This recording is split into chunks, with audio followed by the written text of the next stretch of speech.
Karena tadi kita sudah melaksanakan bimbingan klasikal, kakak sekarang akan melaksanakan bimbingan kelompok. Yang dimana tadi kakak sudah mensortir kalian menjadi 10 individu. Yang dimana kakak ingin kalian lebih efektif untuk base 10 orang biar mengenai bimbingan kelompok.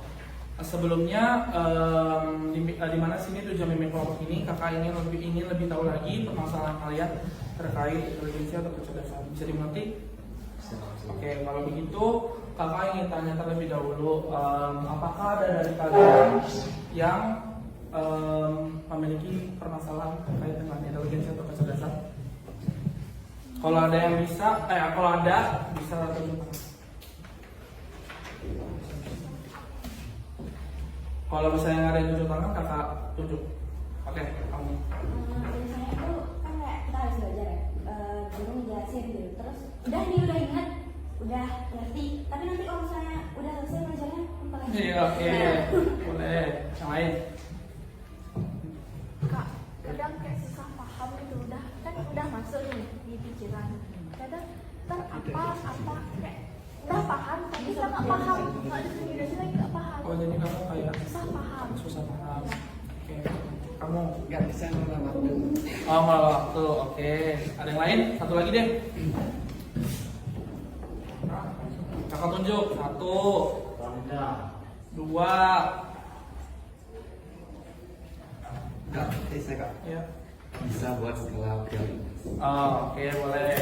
Oke, dari permasalahan kalian tadi kakak bisa simpulin kalau misalnya kalian itu belum bisa belum bisa mengatur waktu kalian, belum bisa mengerti pelajaran kalian dengan baik karena kalian keteteran dalam mencerna hal tersebut. Kayak gitu. Oke, kalau gitu di sini kakak akan menerapkan yang dimana tadi kakak sudah jelaskan di bimbingan klasikal, menerapkan ada namanya behavioral sama self management. Yang dimana kakak terkait kamu dulu. Tadi kan kamu kurang ngerti. Kalau misalnya kakak susah paham, ya. Kalau misalnya kakak sambungkan dengan behavioral dan self management, pertama kalau dalam behavioral kamu harus mengubah pikiran kamu, karena kan pikiran kamu yang buat itu susah kan. Berarti kamu harus lebih lagi membuka pikiran kamu bahwa hal itu bukan hal yang susah, jadinya itu hal yang mudah. Nah, kalau misalnya kakak kaitkan dengan self management yang dimana mengatur diri kamu, kalau misalnya nih kamu bilang kamu susah paham, kamu bisa aja misalnya hari ini besok mau ujian, tapi karena kamu minggu kemarin gak bisa mengerti atau susah paham mengenai misalnya pelajaran matematika, kamu bisa membuat jadwal misalnya dari jam 3 sore deh sampai jam 4 sore kamu tuh bahas materi tentang matematika, misalnya geometri. Nah kayak gitu, jadinya kamu harus lebih tertata. Oke, nanti oke, kalau kamu tadi masih lupa. Tadi kan kalau saya habis belajar sesuatu itu kemudian berapa? Oke, berarti lupa ya, banyak lupa. Kalau misalnya kakak kaitkan dengan behavioristik, kamu karena sering berpikir bahwa kamu lupa dan terus lupa, berarti kan kamu nanti nggak ada kemajuan, prestasi kamu jadi rendah, jadinya kamu tidak berkembang. Maka dari itu kakak harap setelah ini bimbingan ini kamu bisa lebih lagi buat diri kamu tuh jangan lupa, tapi ingat gitu. Terus kalau misalnya kakak kaitkan dengan behavior self management, kamu bisa mengatur diri kamu lebih baik, yang dimana jika kamu lupa kamu bisa membuat catatan atau note mengenai materi atau hal yang kamu ingin ingat tapi terus lupa. Arti? Oke. Jadi kalau kamu tidak bisa mengatur waktu, ya.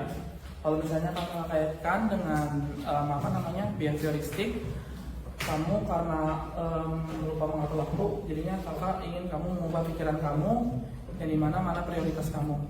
Jadinya kalau misalnya kamu waktu kamu pagi-pagi misalnya bangun tidur langsung tidur lagi, jadinya kamu harusnya bangun tidur, mandi, misalnya bantuin orang tua, habis itu belajar. Jadinya kamu ada tertata dalam misalnya kamu bisa membuat jadwal. Kalau misalnya kamu kakak kaitkan dengan self manajemen, kamu harus lebih bisa mengatur diri kamu dalam hal mengatur waktu. Contoh dalam misalnya di dalam mengerjakan tugas di rumah, kamu kasih jam misalnya tugas matematika 30 menit, tugas misalnya ya tugas seni budaya 30 menit gitu. Terus ngerti? Oke, kalau kamu tadi prioritas waktu. Ya, kalau misalnya kakak kaitkan dengan behavioristik, kamu bisa mengubah pemikiran kamu dari yang dimana prioritas kamu, misalnya kamu ikut paskibra, tapi di sisi lain kamu ada ujian besok. Kalau misalnya kamu lebih memilih paskibra, berarti kamu memikirin masa depan kamu ketika nanti kamu ingin lulus, gitu. Jadinya kamu harus lebih lagi pemikiran kamu, prioritas kamu tuh yang mana, dan kamu harus menentukan itu. Terus kalau kamu kaitkan dengan self management, kamu harus lebih lagi memprioritaskan di dalam pikiran kamu bahwa pendidikan itu lebih penting dari yang lain. Maka dari itu kakak harap kalian semua yang tadi memiliki permasalahan tersebut bisa menerapkan hal-hal yang kakak bilang, biar supaya kalian lebih menjadi individu yang lebih baik. Apakah bisa dimengerti? Baik, kalau begitu apakah ada yang ditanyakan?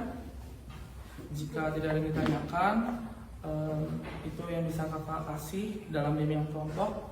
Nanti setelah ini kakak akan berikan lagi bimbingan konseling kelompok, yang dimana nanti kakak akan sortir lagi menjadi 5 individu. Apakah bisa dimengerti? Bisa. Kalau begitu sekian dari kakak, terima kasih.